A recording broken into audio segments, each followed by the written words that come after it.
The scorching Arizona sun beat down mercilessly on the dusty highway as Lieutenant Commander Sarah Mitchell guided her black sedan through the desert landscape. After 18 months deployed overseas with SEAL Team 6, she was finally heading home to surprise her younger sister Emma at her college graduation. The military had taught her many things, but perhaps most importantly, it had taught her to blend in when necessary. Today, dressed in civilian clothes with her long auburn hair flowing freely, she looked nothing like the elite warrior who had spent the last year and a half conducting classified operations in some of the world's most dangerous regions. Sarah had deliberately chosen to drive the scenic route through small-town America rather than fly directly home. After months of high-stress missions where every decision could mean life or death, she craved the peaceful monotony of open roads and endless sky. The rental car's air conditioning hummed quietly as she maintained a steady pace, staying well within the speed limit. Years of military precision had made her a cautious driver, always aware of her surroundings and potential threats. The town of Millbrook appeared on the horizon like a mirage, its water tower and church spires breaking the flat desert landscape. Population 8,847 according to the weathered sign at the town limits. Sarah had driven through dozens of similar communities during her journey, each one a snapshot of heartland America, with its main street lined with family-owned businesses, American flags hanging from every porch, and residents who had probably never ventured more than 100 miles from where they were born. As she entered the town proper, Sarah noticed the usual small-town landmarks. A diner with a neon sign advertising world's best apple pie, a hardware store with rocking chairs on the front porch, and a barber shop with its traditional red, white, and blue poles spinning lazily in the afternoon heat.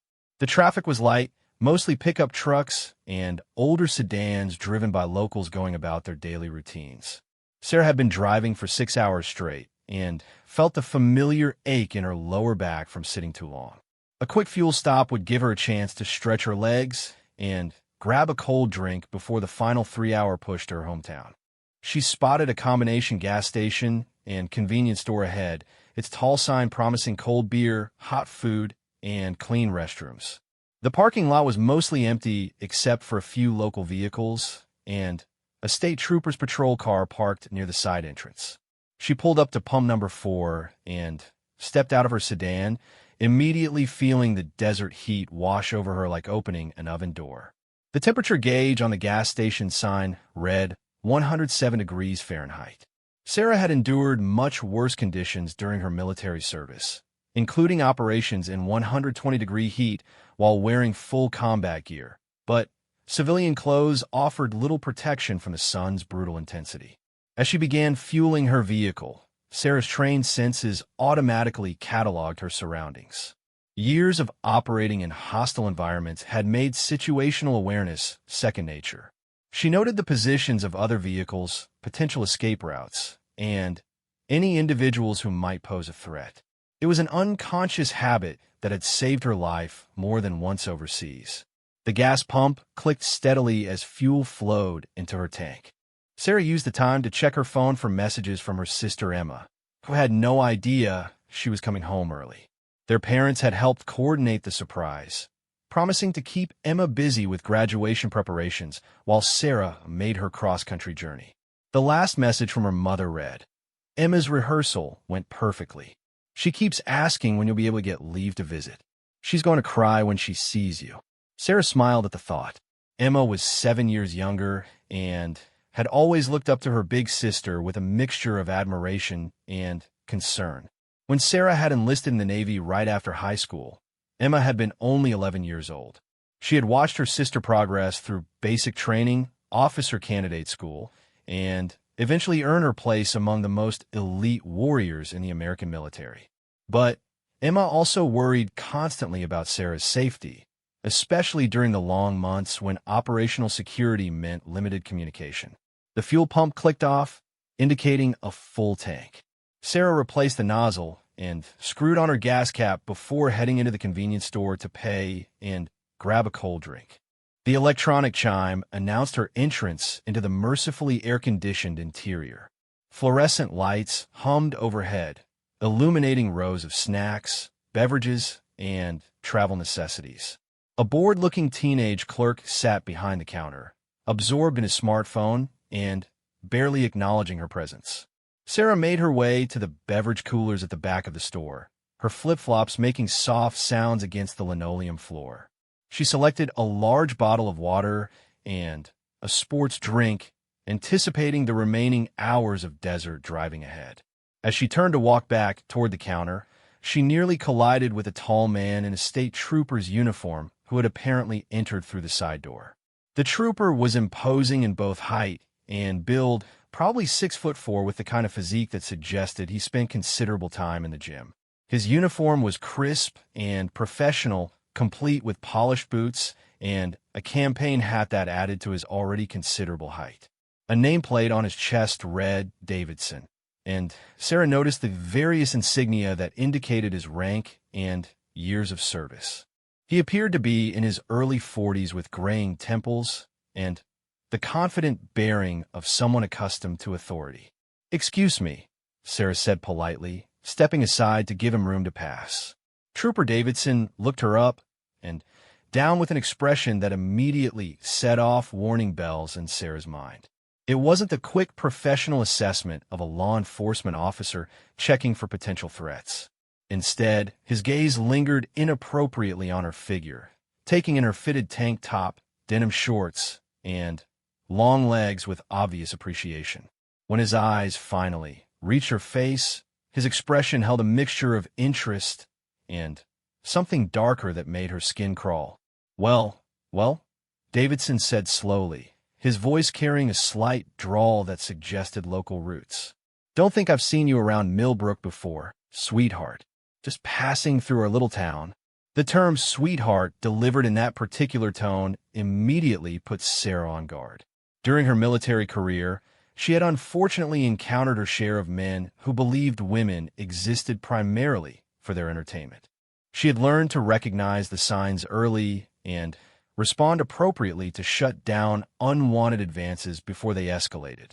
"That's right," Sarah replied curtly, maintaining eye contact but keeping her voice neutral.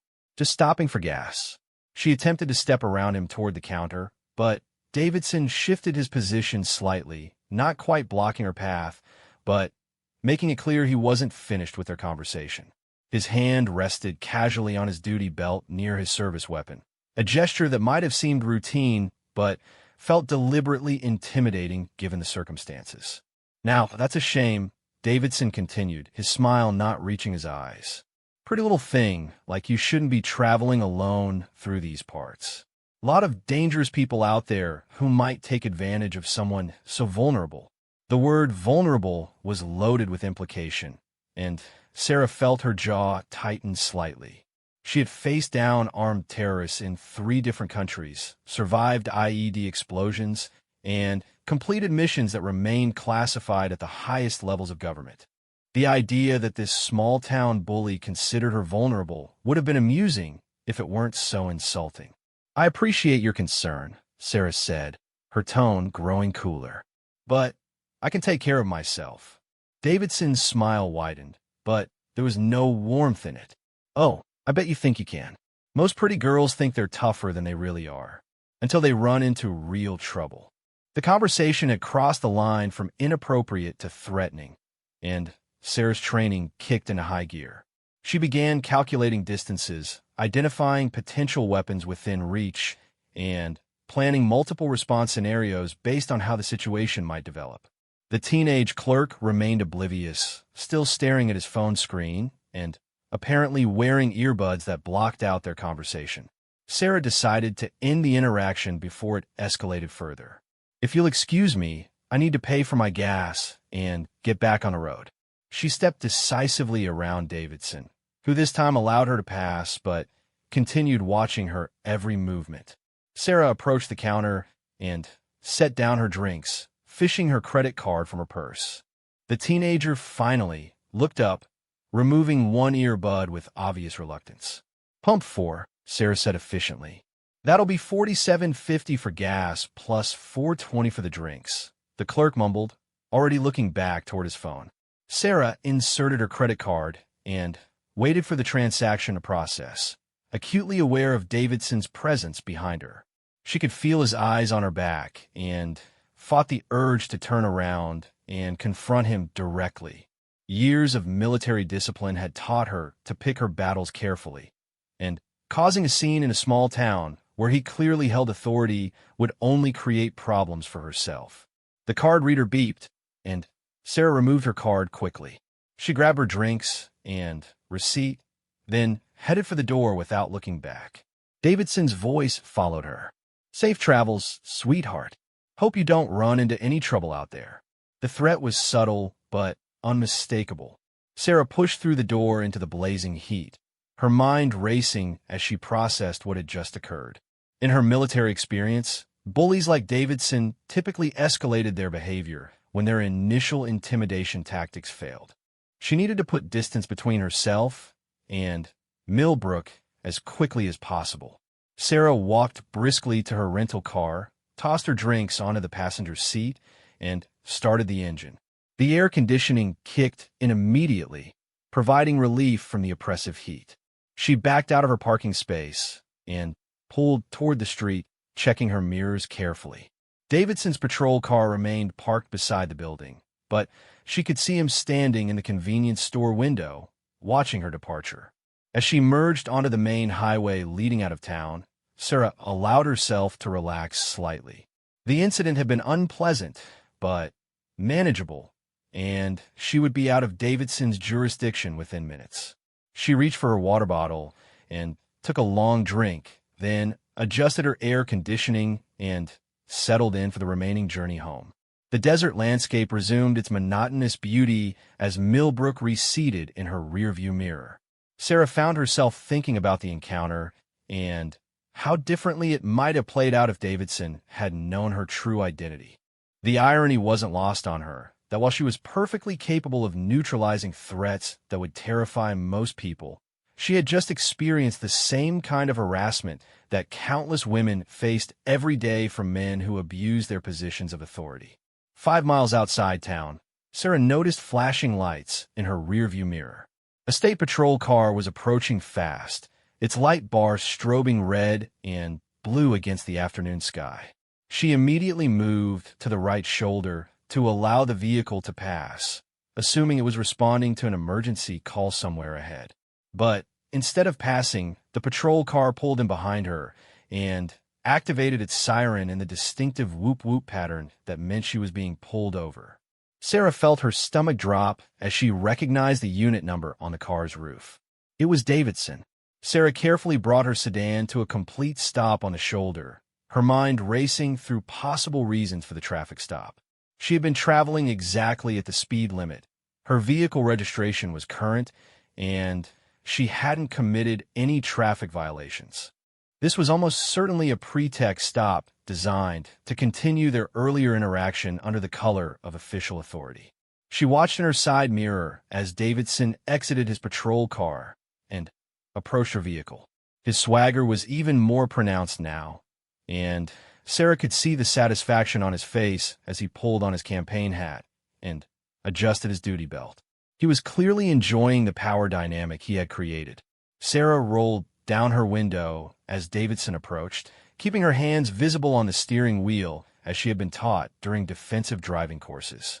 Despite her military training and combat experience, she was now in the vulnerable position of any civilian facing a law enforcement officer with questionable motives. License and registration. Davidson commanded without preamble, his earlier fake friendliness replaced by cold authority. "May I ask what this is regarding, officer?" Sarah asked politely, maintaining eye contact. Davidson's expression darkened at her question. In his experience, people were supposed to submit immediately to his authority without question. "You were speeding," he said flatly. "I don't believe I was, officer. I've been using cruise control set at exactly 55 miles per hour. The lie was obvious to both of them, but Davidson held all the cards in this situation. "Are you arguing with me?" he asked, his voice taking on a dangerous edge. Sarah recognized the escalation pattern and decided to comply rather than provoke him further. "No, sir. Let me get my documents. She slowly reached for her purse, moving deliberately to avoid any action that could be interpreted as threatening. Davidson watched her every movement, his hand resting ominously on his service weapon. Sarah retrieved her driver's license and rental car agreement, then handed them through the window. Davidson examined her California license with obvious interest, taking much longer than necessary to review the information. "Long way from home, aren't you, Sarah?" he said, pronouncing her name with deliberate familiarity. "What brings you to our part of the world?" "Family visit," Sarah replied tersely. "Uh-huh." Davidson pocketed her documents without explanation. "Step out of the vehicle." Sarah felt her pulse quicken. This was now clearly beyond any reasonable traffic stop, but she was trapped in a situation where resistance would only make things worse. She unbuckled her seatbelt and opened her door, stepping out onto the gravel shoulder. The heat hit her immediately, and she could feel sweat beginning to form on her forehead. Davidson gestured toward the back of her vehicle. "Walk to the rear of your car and place your hands on the trunk." "Officer, I don't understand what now?" Davidson barked, his hand moving closer to his weapon. Sarah complied, walking to the rear of her sedan and placing her palms flat against the hot metal of the trunk lid. She could hear Davidson's boots crunching on gravel as he approached from behind, and every instinct screamed at her to defend herself. But she forced herself to remain still, knowing that any aggressive action against a law enforcement officer would result in serious criminal charges regardless of the circumstances. Davidson positioned himself directly behind her, close enough that she could smell his aftershave and feel his breath on her neck. "Spread your feet apart," he commanded. This was now clearly a sexual assault in progress under the guise of an official police search. Sarah's military training had prepared her for capture and interrogation scenarios, but those involved foreign enemies, not American law enforcement officers on domestic soil. The legal and practical complications of fighting back against a police officer were enormous, especially as an outsider in his territory. "Officer Davidson," Sarah said, keeping her voice steady and professional, "I'm going to reach slowly for my wallet to show you something important." "Keep your hands on the car," Davidson shouted, grabbing her right wrist roughly. "I'm a United States Navy officer," Sarah said clearly. "I have military identification that I think you should see." Davidson laughed harshly. "Right, and I'm the President of the United States." "Nice try, sweetheart, but that's not going to work." His free hand began moving toward her waist, clearly intending to conduct an inappropriate search. Sarah made a decision that would change both of their lives forever. In one fluid motion, she spun around, broke his grip on her wrist, and stepped back into a defensive stance. "Touch me again, and you'll regret it," she said, her voice carrying a tone of command that Davidson had never heard before. For the first time since the encounter began, uncertainty flickered across Davidson's face. Something in her posture and voice suggested this wasn't just another helpless victim, but his arrogance quickly reasserted itself. "You just assaulted a police officer, bitch," he snarled, reaching for his handcuffs. "You're under arrest." Sarah's response was swift and decisive. As Davidson lunged forward with the handcuffs, she sidestepped smoothly and used his momentum against him, sending him stumbling past her into the side of the car. Before he could recover, she had moved behind him and applied a control hold that immediately immobilized his right arm. "I strongly suggest you calm down and listen to what I have to say," Sarah said, her voice deadly quiet. Davidson struggled briefly, but quickly realized he was completely outmatched. The woman holding him possessed strength and technique far beyond anything he had encountered in his law enforcement career. "Let me go," he gasped. "First, you're going to hear who I really am," Sarah continued. "Then, you're going to decide how you want this situation to end." She reached into her back pocket with her free hand and pulled out a leather wallet, flipping it open to reveal her military identification card. "Lieutenant Commander Sarah Mitchell, United States Navy SEALs. I've spent the last 18 months conducting classified operations overseas, and I'm currently on leave traveling home to my sister's college graduation. Davidson's eyes widened as he processed the identification. The photograph matched the woman holding him, and the credentials looked entirely authentic. More importantly, her demonstration of combat skills left no doubt that she was exactly who she claimed to be.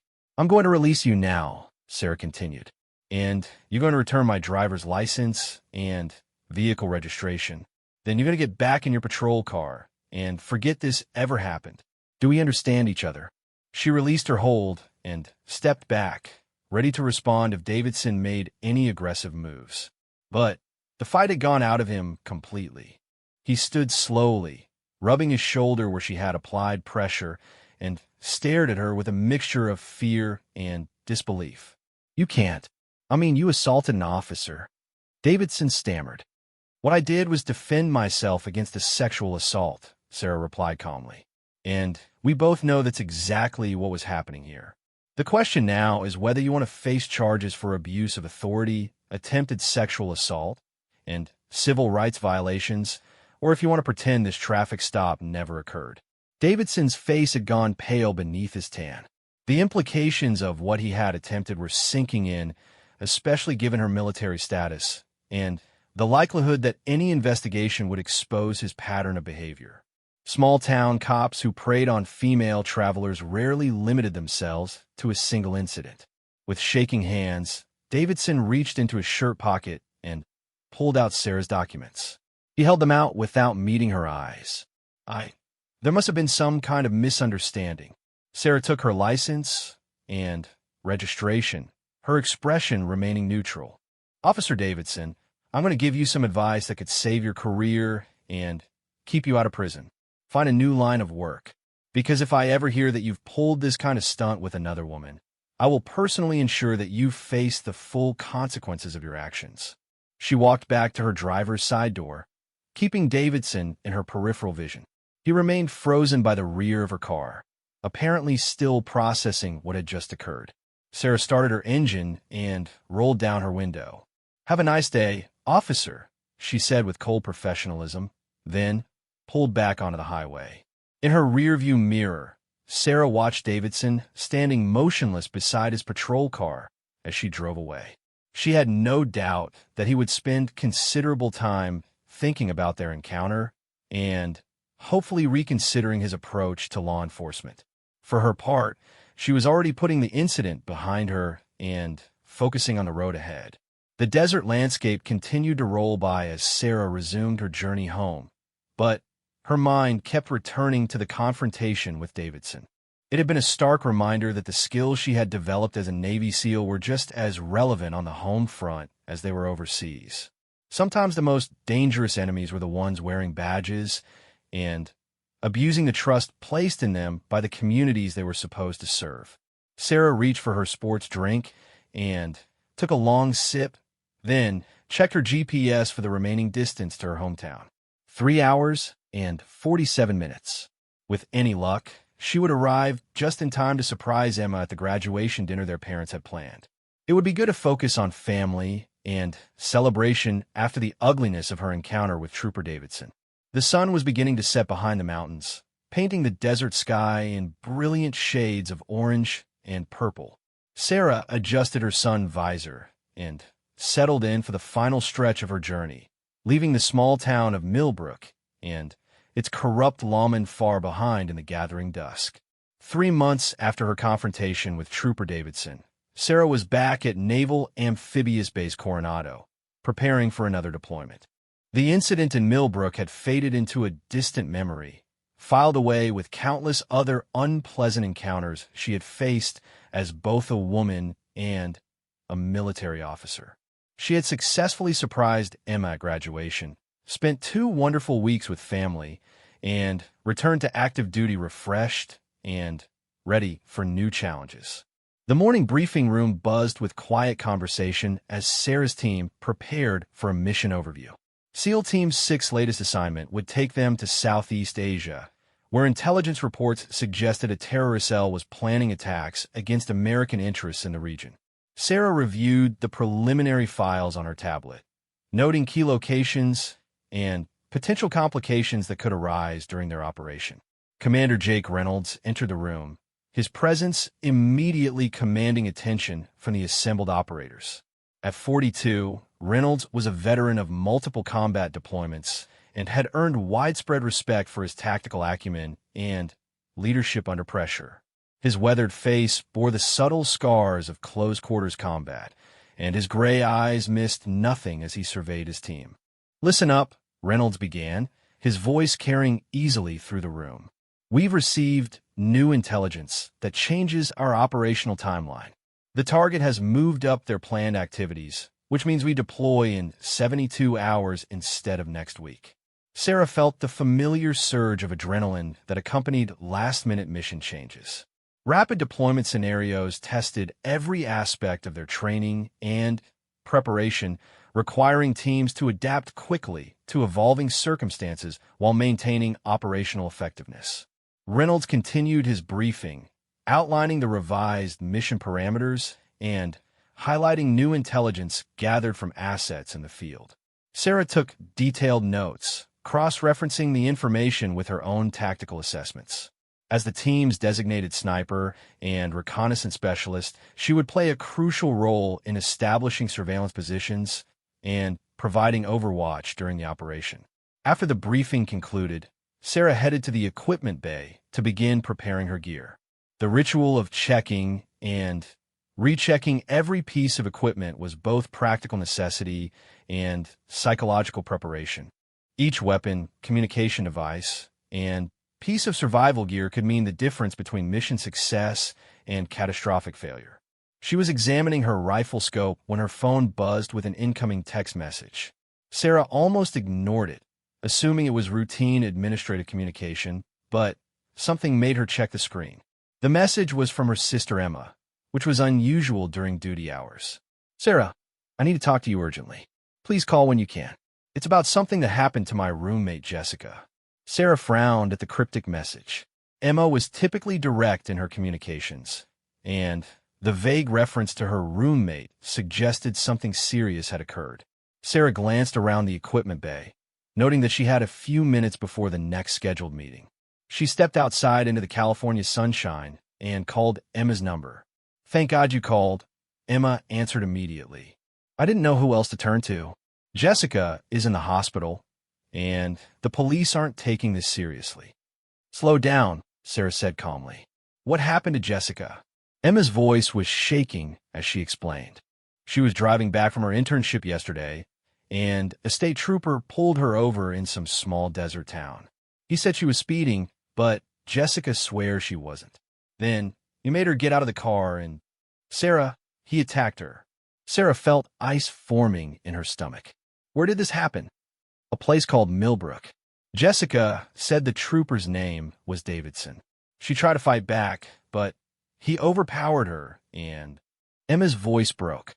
"He assaulted her, Sarah, right there on the side of the highway in broad daylight." The name hit Sarah like a physical blow.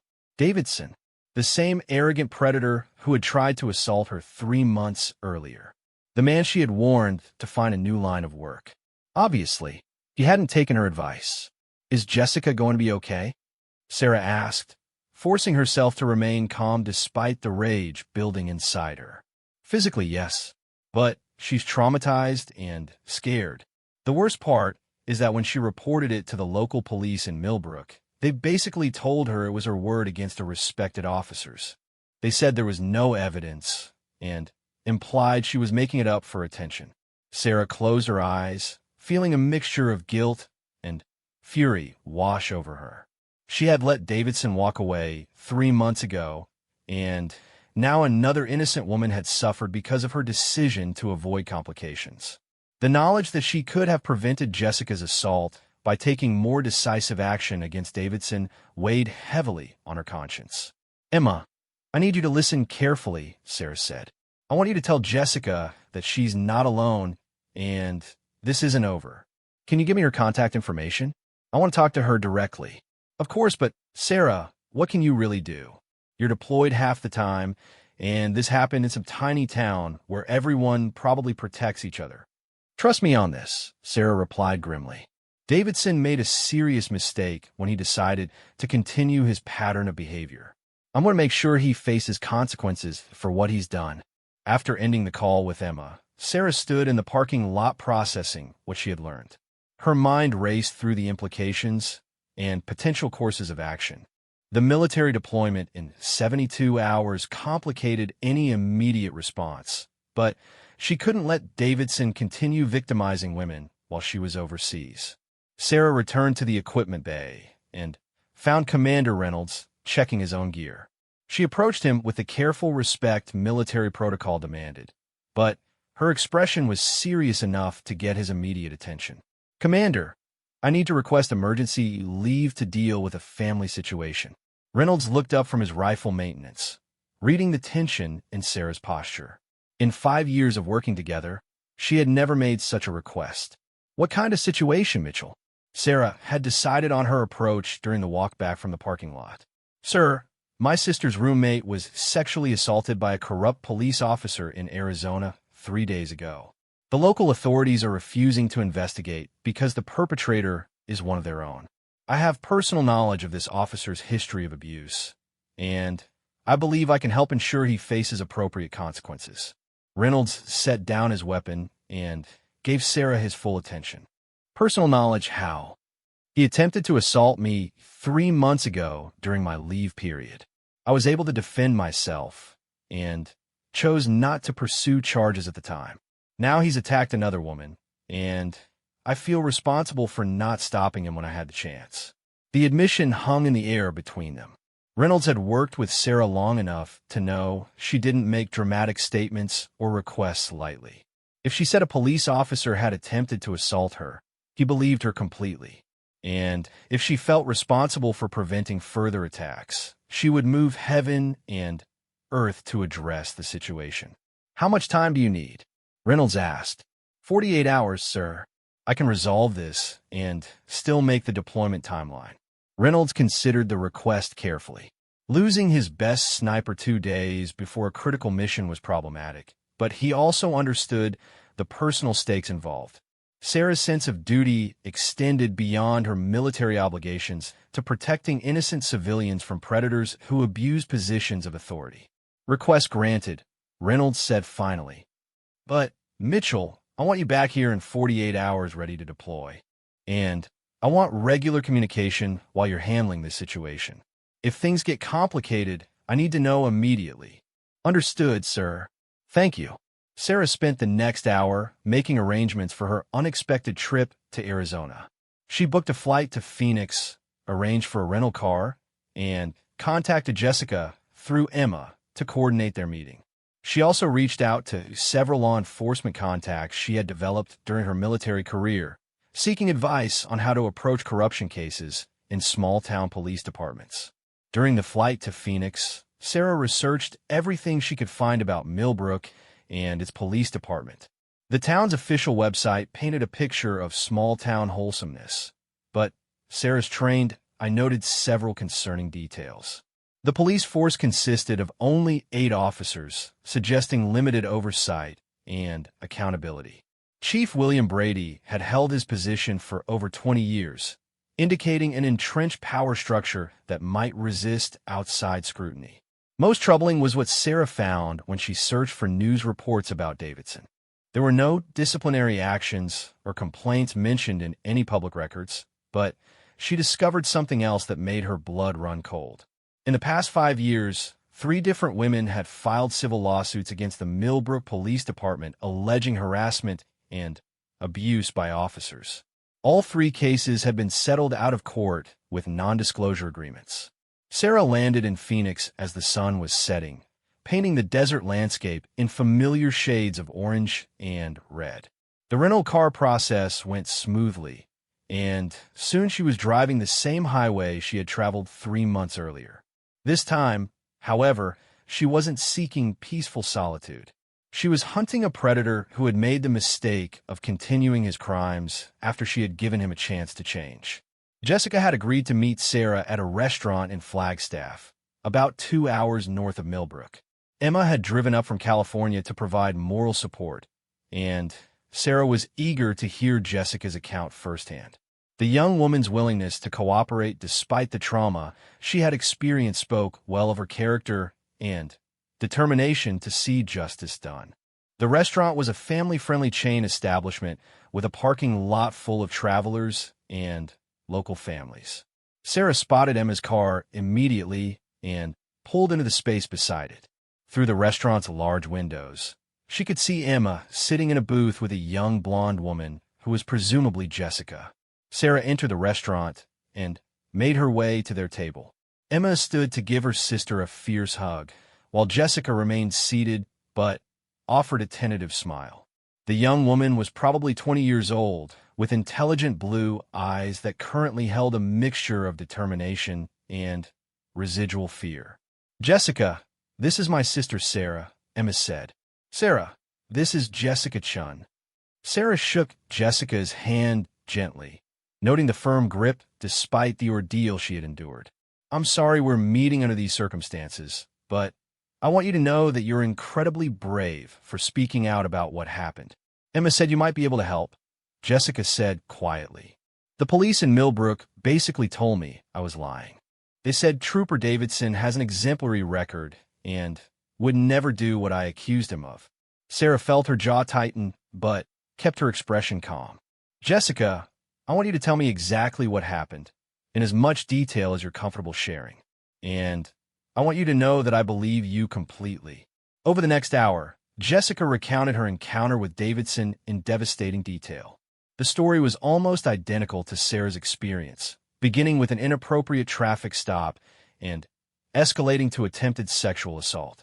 The main difference was that Davidson had been more aggressive with Jessica, perhaps emboldened by getting away with similar behavior in the past.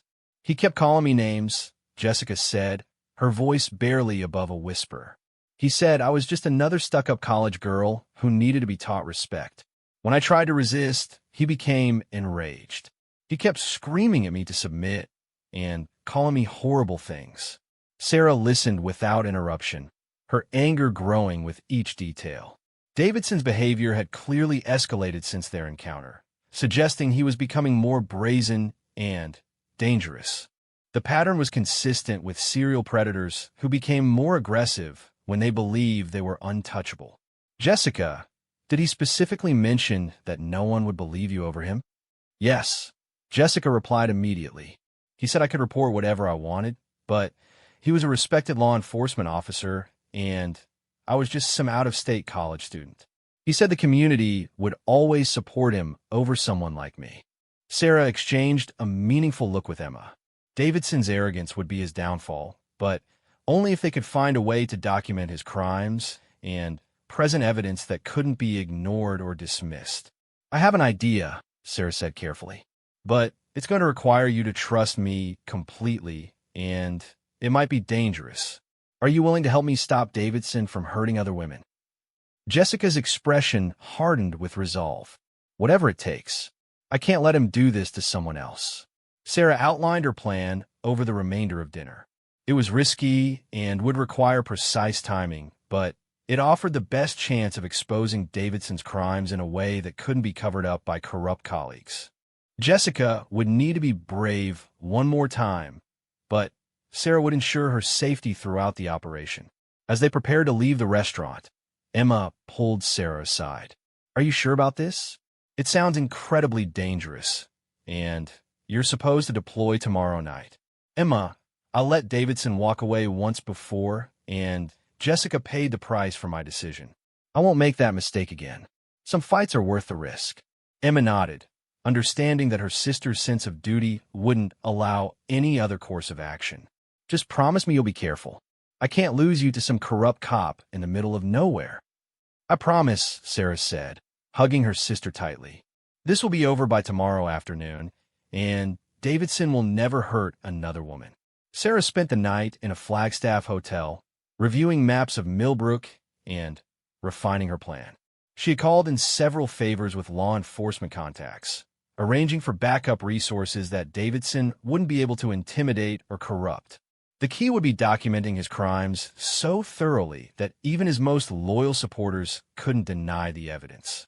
The next morning dawned clear and hot, with temperatures already climbing toward triple digits before 9 a.m. Sarah checked her equipment one final time, ensuring that every detail was perfect.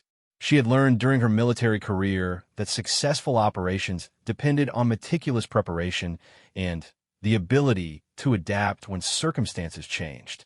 At 10 a.m., Sarah called Commander Reynolds to provide an update on her situation. She kept the details vague, but assured him that she would be returning to base that evening as planned. Reynolds wished her luck and reminded her that the team was counting on her expertise for the upcoming deployment. By 11 a.m., Sarah was parked outside the Millbrook Police Department, observing the building and noting patrol car movements. Davidson's shift would begin at noon, according to the schedule information Jessica had obtained during her unsuccessful attempt to file a complaint. Sarah planned to be ready when he began his patrol. The small police station was exactly what Sarah had expected. A single-story brick building with an American flag out front and patrol cars parked in a neat row. Citizens entered and exited occasionally, conducting routine business with the obvious confidence of people who had never been victimized by the officers they were paying to protect them. At 11:55 a.m., Davidson emerged from the building and walked toward his patrol car with the same arrogant swagger Sarah remembered. He had apparently learned nothing from their previous encounter and felt completely secure in his ability to continue his predatory behavior. That confidence would be his undoing. Sarah started her engine and prepared to begin the most important mission of her military career. In a few hours, Trooper Davidson would discover that some fights came with consequences he never imagined possible. And Jessica would have the justice she deserved, along with every other woman Davidson had victimized over the years. The hunter was about to become the hunted, and Sarah Mitchell was going to ensure that justice finally came to the small town of Millbrook. Sarah waited in her rental car as Davidson pulled out of the police station parking lot and headed toward the highway. She had studied his patrol patterns through online police logs and knew he typically worked the same stretch of desert road where both her assault and Jessica's attack had occurred. The isolation of that route made it perfect for his predatory behavior, but it would also work to Sarah's advantage today. Following at a distance, Sarah watched Davidson settle into his routine patrol. She had called Jessica an hour earlier to confirm the young woman was ready for her part of the plan. Despite her trauma, Jessica had shown remarkable courage in agreeing to help expose Davidson's crimes. Sarah had assured her that she would be protected throughout the operation, though she hadn't shared all the details of how that protection would be provided. At exactly 1:15 p.m., Jessica's car appeared on the highway ahead of Davidson's patrol unit. Sarah watched through binoculars from her concealed position as the trap began to unfold. Jessica was maintaining the speed limit precisely, giving Davidson no legitimate reason for a traffic stop. That wouldn't matter, of course, since Davidson had never needed actual violations to justify his predatory behavior. Sure enough, Davidson activated his emergency lights and began pursuing Jessica's vehicle. Sarah felt her pulse quicken as she watched the familiar pattern begin to repeat itself. But this time, Davidson was walking into a carefully orchestrated ambush that would expose his crimes to multiple witnesses and recording devices. Jessica pulled over at exactly the spot Sarah had specified during their planning session. The location was isolated enough for Davidson to feel comfortable acting aggressively, but it was also within range of the surveillance equipment Sarah had positioned earlier that morning. Every word and action would be recorded in high definition from multiple angles. Sarah watched Davidson approach Jessica's car with the same predatory swagger she remembered from their encounter 3 months earlier. He was clearly anticipating another easy victim, another young woman he could terrorize and assault with impunity. The thought that his crimes might finally be documented and exposed had obviously never entered his mind. Through her earpiece, Sarah could hear the conversation as Davidson began his intimidation routine. The audio feed was crystal clear thanks to the sophisticated surveillance equipment she had acquired through her military contacts.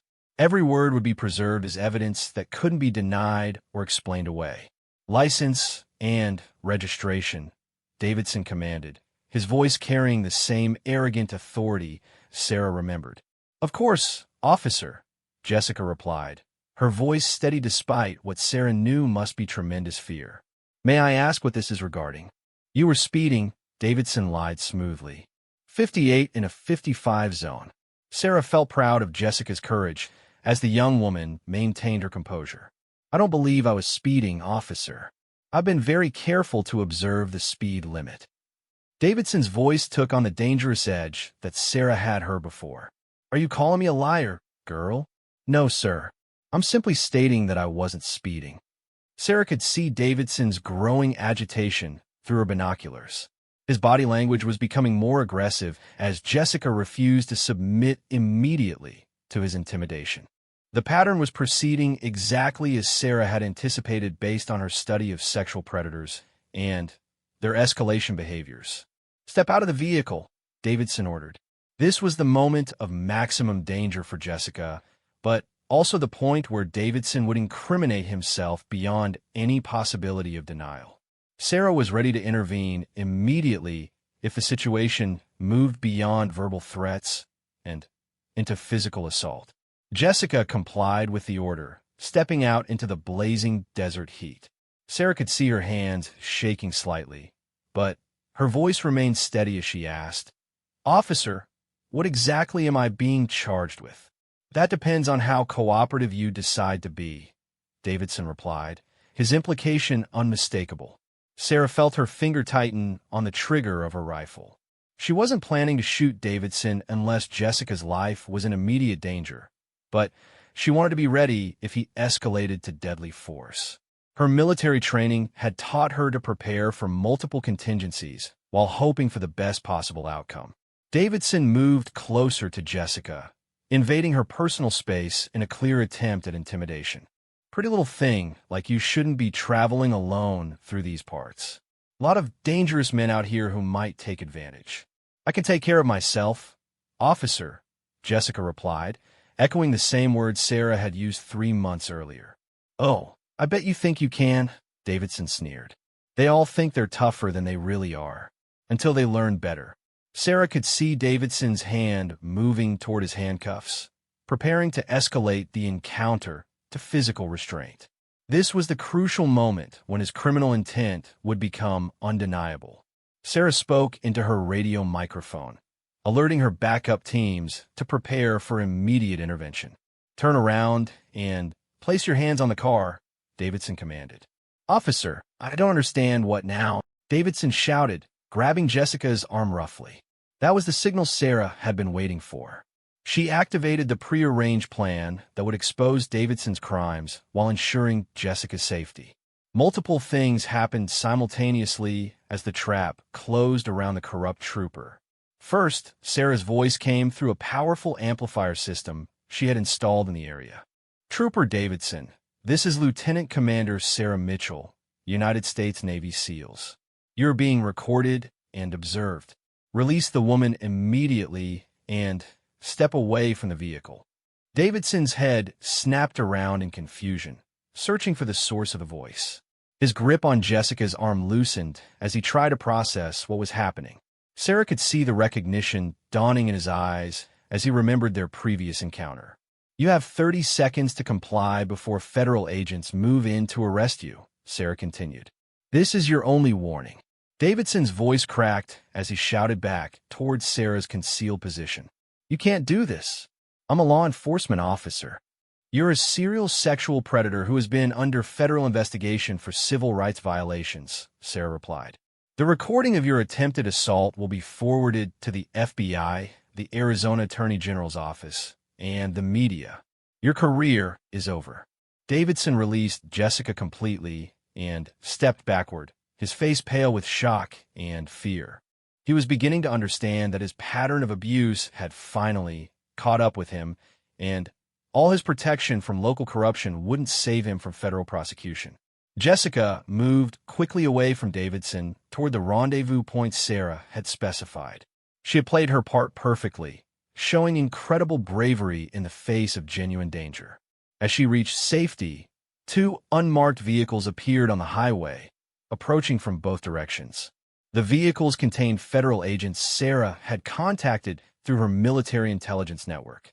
They had been investigating reports of civil rights violations in rural police departments and were very interested in building a case against Davidson. The evidence Sarah was providing would give them everything they needed for a successful prosecution. Davidson drew his service weapon as he realized the gravity of his situation. "I'm not going down for this," he shouted. "That bitch came onto me. She wanted it." "Officer Davidson, holster your weapon immediately," came the authoritative voice of Special Agent Maria Santos through the amplifier system. "You are surrounded by federal agents. Any aggressive action will be met with appropriate force." Sarah could see Davidson's hands shaking as he held his pistol. His tactical situation was hopeless, but cornered predators were notoriously unpredictable. She adjusted her rifle sight to center on his chest, ready to neutralize him if he posed any threat to the federal agents or Jessica. "This is all a setup," Davidson screamed. "That military bitch has been stalking me. This is entrapment. The only thing being entrapped here is your pattern of sexually assaulting women," Agent Santos replied calmly. "We have multiple victims ready to testify, and now we have video evidence of you attempting another assault. It's over." The federal agents approached from both sides with weapons drawn, but not aimed directly at Davidson. Their professional demeanor contrasted sharply with Davidson's panicked desperation. Sarah could see that they had dealt with similar situations before and knew how to de-escalate without unnecessary violence. "Last warning," Agent Santos called out. "Drop the weapon and surrender peacefully, or we will take you into custody by force." Davidson's resolve finally crumbled as he realized he had no viable options. His hand opened, and his service pistol fell to the pavement. He raised his trembling hands and sank to his knees in the gravel, his career and life as he knew it effectively over. Federal agents moved in quickly to secure Davidson and place him under arrest. Sarah watched through her scope as they professionally handcuffed and searched him before placing him in the back of one of their vehicles. The entire operation had gone exactly according to plan, with Davidson's crimes documented beyond any possibility of denial.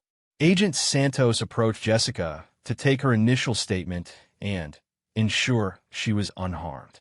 Sarah could see the young woman's courage beginning to give way to relief and emotional exhaustion now that the immediate danger had passed.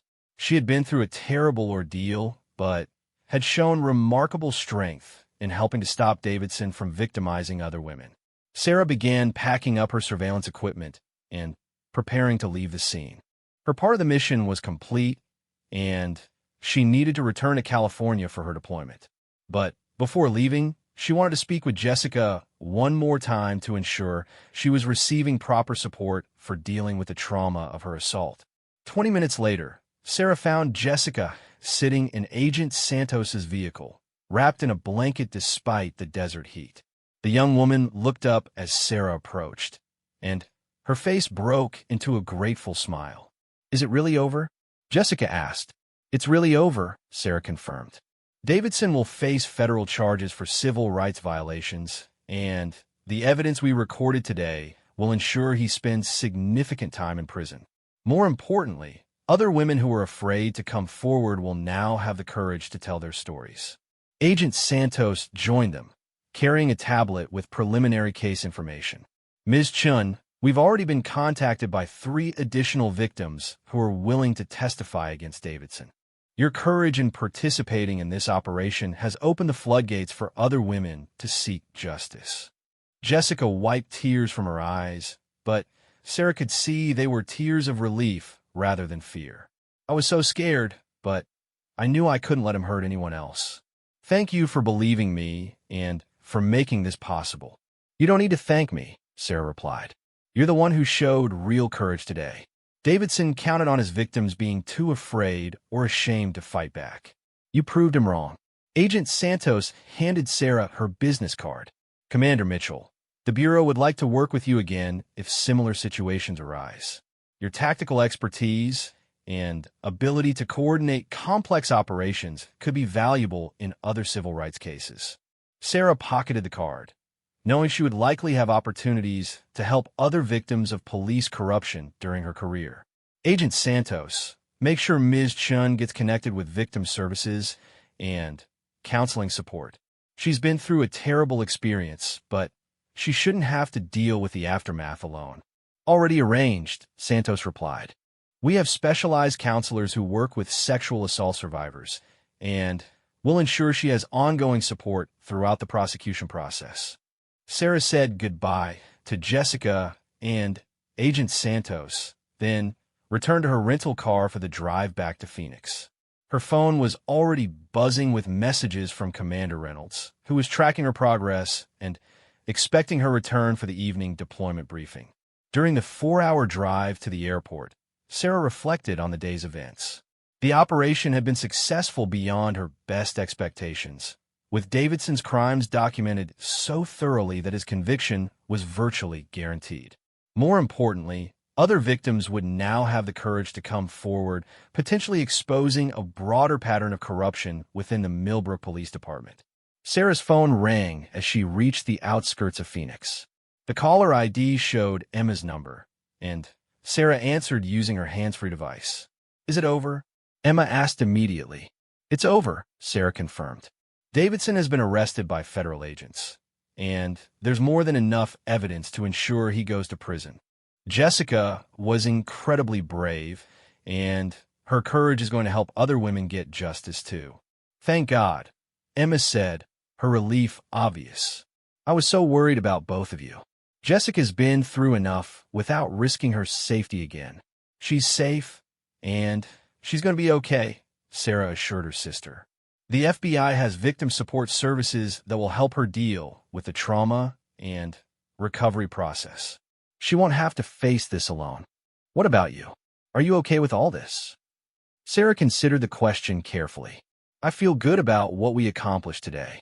Davidson was a predator who was destroying women's lives, and now he'll face consequences for his actions.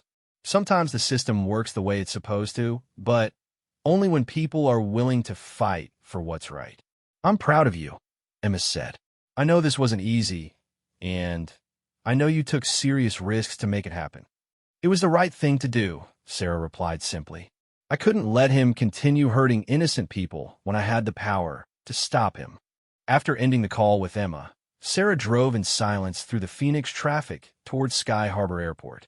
Her rental car return and boarding process went smoothly, and soon she was airborne and heading back to California.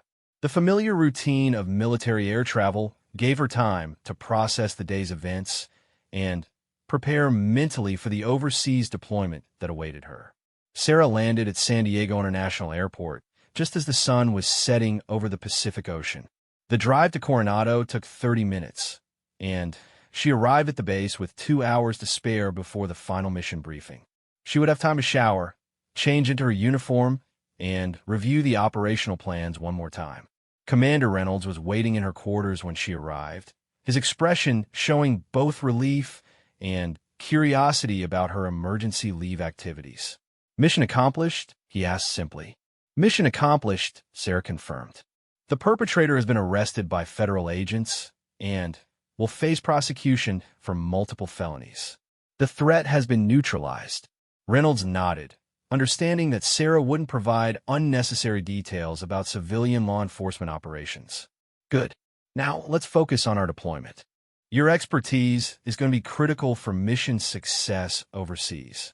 Sarah spent the next hour reviewing intelligence briefings and operational plans with her team.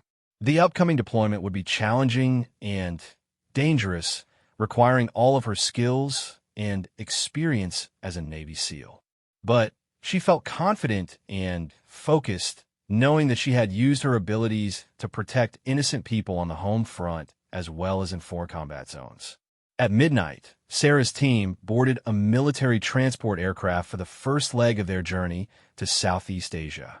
As the plane lifted off into the darkness above San Diego, Sarah looked out at the lights of the city below and thought about Jessica's courage and Davidson's downfall.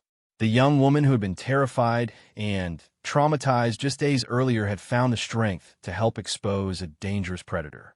Sarah felt proud to have played a role in that victory for justice.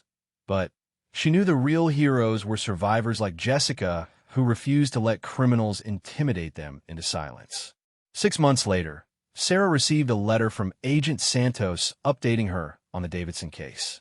The former trooper had been convicted on multiple federal charges and sentenced to 15 years in prison. The investigation had also led to corruption charges against 3 other officers in the Millbrook Police Department, including Chief Brady, who had covered up complaints against Davidson for years. Most importantly, 7 additional women had come forward with complaints against Davidson, creating a comprehensive record of his criminal behavior that would ensure he never held a position of authority again. Jessica had testified at the trial via video link, her powerful statement helping to secure Davidson's conviction and lengthy prison sentence. The letter included a note from Jessica, who was now in graduate school and working with victim advocacy organizations. She thanked Sarah for believing her story and helping her find the courage to fight back against injustice. She had transformed her trauma into a mission to help other survivors, showing the same strength of character that had impressed Sarah during their first meeting. Sarah folded the letter and put it away in her personal effects, adding it to a growing collection of reminders that her military service extended beyond foreign battlefields.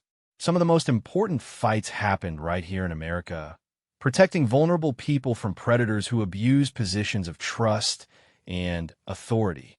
As her current deployment continued in Southeast Asia, Sarah carried the knowledge that justice had prevailed in a small desert town where a corrupt cop had thought himself untouchable. Trooper Davidson had learned the hard way that screaming threats and using positions of authority to intimidate victims only worked until those victims found allies willing to fight back. The lesson would serve Sarah well in future operations, both military and civilian. Sometimes the most effective weapon against corruption and abuse was simply refusing to let criminals operate without consequences. And sometimes justice came from the most unexpected sources, delivered by people who had survived their own encounters with evil and decided to ensure no one else would have to face it alone. Sarah Mitchell had started her journey home as a warrior returning from foreign battlefields. She had ended it as a protector of justice in her own country, proving that the skills and courage developed in military service had applications far beyond traditional combat zones. The fight for justice was wherever good people decided to make their stand against those who would prey on the innocent. And in a small town called Millbrook, that fight had finally been won.